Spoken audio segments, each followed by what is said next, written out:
मैं खुद नूं ही वेच के लै लई हाँ तेरी जात जे विकदी हो। हालात हाजरात एक दौड़ा है कि पै वीर वढेंदे वीर नूं इंज घार पे होंदे वेखण, पै वीर वढेंदे वीरां नूं इंज घार पे होंदे वेखण। मैं वारस घर दे घर छड़ के घरों घार पे होंदे वेखण। ते अज मिठड़े बोल मुहब्बतां दे मैं ज़ार पे होंदे वेखण। मकसूद निशानी क़यामत दी उसों इशार पे होंदे वेखण।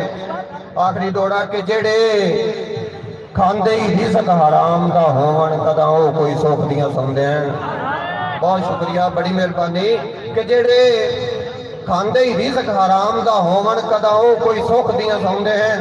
ਉਹ ਗੁੱਲ ਕਰਕੇ ਕੀਮਤੀ ਜ਼ਿੰਦਗੀ ਨੂੰ ਮੁੜ ਪਿਛਲੇ ਭਾਰੇ ਰੋਂਦੇ ਹਨ ਤੇ ਲੱਗੇਦਾਰ ਜਦਨ ਬਦਨਾਮੀਆਂ ਦਾ ਹੰਝੂਆਂ ਨਾਲ ਉਹ ਅੰਜਮ ਦੋਂਦੇ ਹਨ। ਉਹ ਜਿਹੜੇ ਆਪ ਕਿਸੇ ਦੀ ਰਈਅਤ ਹੋਣ ਕਦੀ ਉਹ ਸਰਦਾਰ ਵੀ ਹੁੰਦੇ। ਗਜ਼ਲ ਦੇ 2-3 ਸ਼ੇਰ ਕੇ ਗੁਰਬਤ ਨਾਲ ਨਿਤਾਰੇ ਹੋ ਗਏ, ਦੁਸ਼ਮਨ ਮੇਰੇ ਸਾਰੇ ਹੋ ਗਏ। बड़ी मेहरबानी के गुरबत नाल नितारे हो गए, दुश्मन मेरे सारे हो गए। फिक्रा मैनू मार मुकाया, भार जो सिर तू पारे हो गए।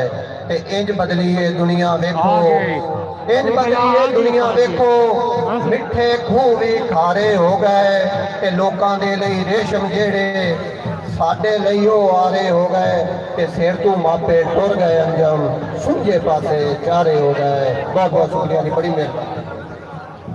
अस्सी जनाब अज के मेहमान खसूसी राणा अली शेर साडी शख्सियत गुजरांवाला तो तशरीफ लाया ने, उन्होंने सारे दोस्तों को खुश आमदीद वेलकम आखने।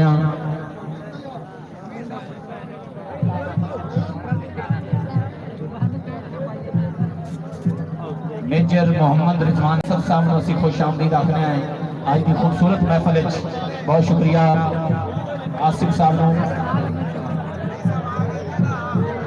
अज का सारा प्रोग्राम इसवा इंटरनेशनल ऑर्गेनाइजेशन के जेरे तमाम हो रहा है।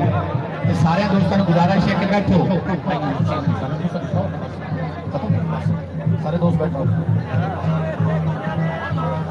दोस्त आओ सारे बैठते जाओ भाई।